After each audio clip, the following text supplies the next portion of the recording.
bersama kami di Gocek bareng Bro Marco. Nah, menutup tahun 2025 ini di pekan ke-8 Super League rupanya Maung Bandung semakin galak nih ya, semakin garang untuk menetapkan diri mereka berada di puncak klasmen. Ini bersaing dengan Borneo FC juga. Katanya menggigil. Benar, ternyata puncak nggak cuma macet tapi juga dingin. Dingin katanya puncak klasemen ya. Puncak Jadi kemarin klasemen buat akhirnya Persib Bandung tentunya buat para bobotoh nih merasakan dinginnya puncak klasemen. Jadi memang Persib Bandung akhirnya bisa kembali ke puncak klasemen ya, maksudnya dalam artian bisa merebut puncak klasemen dari Borneo FC. Karena kita tahu bahwa Borneo FC itu udah cukup lama nih berada di puncak klasemen Super League musim ini. Dan pekan kemarin akhirnya digusur nih sama Persib Bandung setelah menang 1-0 lawan PSM. Dan kebetulan Borneo juga kalah dengan skor 2-3 lawan Malut United, gol menit-menit akhir. Jadi akhirnya kedua tim memiliki poin yang sama. Kalau kita lihat di sini ada 34 poin. Betul. Cuman selisih head to head antara Persib dan Borneo. Jadi kenapa ini menarik? Karena musim lalu kejadian yang sama juga terjadi pada Persib. Karena di akhir tahun Persib juga berada di puncak klasemen dan mereka sempat tertinggal juga di awal musim. Hal yang sama juga terjadi musim ini, Mai. Jadi Persib itu bahkan sempat tertinggal 11 poin. Wow. Jadi mereka itu di awal musim terseok-seok nih di liga karena harus membagi pikirannya juga ke AFC Champions League 2 dan mereka tertinggal cukup jauh 11 poin dan akhirnya bisa mengejar perlahan tapi pasti mereka bisa mengejar sampai akhirnya kemarin bisa menang lawan Borneo 3-1 awal Desember kemarin. Ini menjadi titik balik tentunya dan menjadi batu loncatan mereka untuk bisa kembali mengejar Borneo FC dan akhirnya bisa menang head to head dengan poin yang sama-sama 34. Iya, tapi kalau kita lihat di 4 besar begitu ya klasmen ini poinnya memang nggak jauh-jauh beda sekali. ya. Jadi, dari posisi 4 ke 3 hanya 1 poin, begitupun dari posisi 3, 2, 1 juga hanya selisih 1 poin. Jadi 2 poin dari posisi 2 ke 3 hanya 2 poin, terus 1 poin dari posisi 3 ke 4. 2 poin betul. Jadi ini menarik karena apa? Karena memang persaingan di 4 besar ini cukup ketat ya. Dalam artian ini belum paruh musim karena masih ada 2 pertandingan lagi. Dan yang menarik lagi, Mai, bahwa nanti ini bukan tidak mungkin nanti penentuan juara paruh musim akan terjadi atau ditentukan lewat pertandingan klasik antara Persib dan Persija. Wah. Karena setelah ini nanti Persija akan berhadapan dengan Persijap Jepara.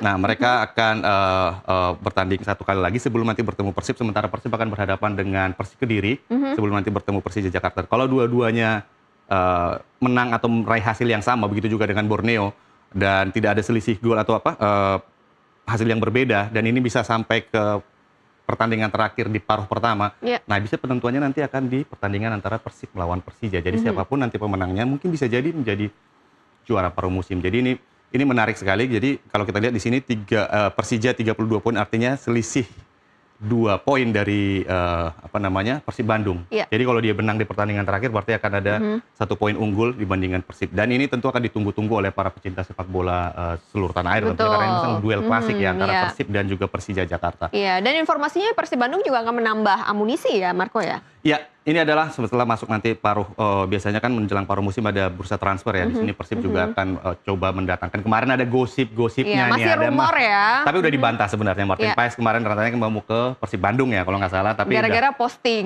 gitu ya. Betul, jadi ada Joy Pelupesi juga yang kemarin katanya digadang-gadang akan pindah juga ke Liga Super Indonesia. Tapi belum ada komentar resmi sejauh ini. Dan yang pasti Martin Paes juga katanya sudah membantah bahwa dia tidak akan pindah ke Persib Bandung. Betul, jangan percaya apapun. Tidak semua hal yang ada di internet itu bisa dipercaya lah intinya ya. Jadi kita juga pernah kegocek kan dulu soal Eliano ya, kalau nggak salah ini Lorendes kita katakan bahwa pinjaman ternyata di situs resminya sudah dipermanenkan. Dan kita tunggu aja situs resminya Persib Bandung. Biasanya mereka juga aktif untuk mengumumkan pemain-pemain yang akan mereka rekrut nantinya. Dan ya kita lihat bahwa ini memang jadi sebuah, ya mudah-mudahan jadi pengulangan ya untuk Persib Bandung ya. Mereka menutup tahun 2025 di puncak klasemen seperti musim lalu dan bisa, siapa tahu bisa juara musim ini seperti musim lalu. Jadi kalau juara ya berarti 3 kali nih berturut-turut ya.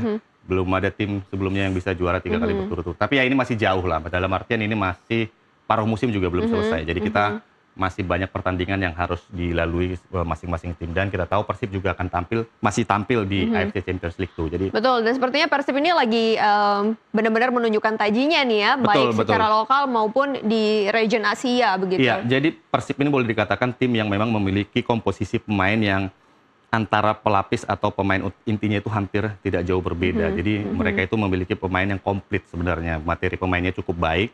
Walaupun mereka main di 2 kompetisi, mereka memiliki materi pemain yang cukup untuk disebar lah seperti itu. Jadi dan Coach Boyan Hodak juga sepertinya sangat jeli ya untuk melihat pasangan-pasangan pemain atau komposisi pemain begitu agar tidak timpang ketika berlaga di Super League dan juga di AFC Champions League. Nah, kalau kita lihat siapa aja sebenarnya pemain-pemain yang menonjol dari Persib Bandung untuk musim ini, sebenarnya rata-rata mereka memiliki peran yang cukup baik ya di setiap lini. Tapi bisa kalau kita kerucutkan menjadi 3 nama di sini, saya lebih melihat ada peran yang cukup baik dari seorang Teja Paku Alam. Nah, Teja Paku Alam ini boleh dikatakan penjaga gawang sebenarnya awalnya. Persib mendatangkan penjaga gawang asing, Zibek. Dia mendatangkan penjaga gawang dari Polandia kalau nggak salah. Tapi karena cedera, Teja Paku Alam akhirnya menjadi kiper utama sampai sekarang. Dan 12 pertandingan dia kebobolan 7 gol ini di ajang Liga Super ya. Super League. Super League. Nah, kebobolan 7 gol, clean sheet 7 pertandingan dan bermain dengan 1080 menit. Artinya Teja Paku Alam menjadi salah satu pemain yang kunci sentral di bagian pertahanan dari Persib Bandung. Dia berada di bawah mistar gawang dan ini tentu layak diapresiasi juga untuk musim ini. Dan ada juga Tom Hai, walaupun memang awal-awal kita tahu Tom Hai permainannya tidak terlalu baik. Tapi mungkin masih masa penyesuaian juga saat itu ya. Ya benar sekali karena memang baru dari Belanda ya, jadi penyesuaian dengan iklim, culture-nya beda gitu ya, culture sepak bolanya. Nah, tapi akhirnya berhasil membuktikan. Dan sekarang dia menjadi pemain, memang salah satu menjadi pemain inti lah di Bandung. Dia 1 gol 2 assist dan bermain dengan 848 menit. Artinya Tom Hai menjadi salah satu penyeimbang di lini tengah daripada Maung Bandung. Dan ya kita berharap sebenarnya bahwa persaingan-persaingan antar pemain-pemain naturalisasi yang sebelum main di Eropa dan sekarang ada di Liga Super ini bisa lebih menarik untuk menambah menarik lagi Liga Super Indonesia seperti Tom Hai dan mungkin Eliano Rangers yang ada di Persib Bandung seperti itu. Lalu ada di sini ada William Barros Pereira, penyerang asal Brazil ini cukup mencuri perhatian, produktif ya. Dia 14 pertandingan 7 gol, dia ada di posisi 3 kalau nggak salah ya 3 top skor sementara. Dan dia ada 2 assist. Dan ini merupakan salah satu pembelian terbaik daripada Persib Bandung. Ada satu lagi sebenarnya penyerang Persib Bandung yang cukup menonjol yakni Andre Chung kemarin yang mencetak satu gol lawan PSM kemarin ya. Itu juga cukup baik dan boleh dikatakan apabila memang semuanya berjalan dengan ideal dan sesuai berjalan dengan yang diinginkan oleh Boyan Hodak, mungkin Persib boleh dikatakan masih akan kompetitif di tahun 2026 ya. Yes, karena memang masih ada di posisi puncak juga tentunya ya. Tapi seperti yang tadi Marco bilang, menarik juga kita nantikan El Clasico ini ya Marco ya. Iya betul sekali, jadi antara Persija dan Persib, mereka akan bertarung di tanggal 11 Januari. Dan ini sangat ditunggu-tunggu. Karena ya mudah-mudahan tadi maksudnya ketika kedua tim ini berhasil meraih hasil yang sama, berjalan dengan di tracknya, di track kemenangan mereka. Dan suatu saat nanti pas ketemu di tanggal 11 mereka akan menjadi pertarungan untuk memperebutkan juara paruh musim, bisa jadi. Dan ini kita berharap ya itu tentu menjadi sebuah daya tarik di pertandingan sepak bola Indonesia. Yes, selain di Super League, Persib juga tampil cukup memukau begitu ya. Dan akan bertemu dengan Ratchaburi kalau nggak salah dari Thailand. Ya, jadi Persib Bandung harus membagi konsentrasinya memang bertanding di Liga Domestik dan juga di Liga AFC Champions League 2 sebagai satu-satunya wakil dari Indonesia yang sampai saat ini masih berlangsung, masih berjalan sampai di babak 16 besar. Dan tadi sudah ada drawing undian dan menempatkan Persib Bandung berhadapan dengan Ratchaburi dari Thailand. Dan ini merupakan pertandingan yang sebenarnya kalau boleh dikatakan terhindar dari klub yang cukup berat ya, karena di sini ada Gamba Osaka, di sini ada Pohang Steelers dari Korea.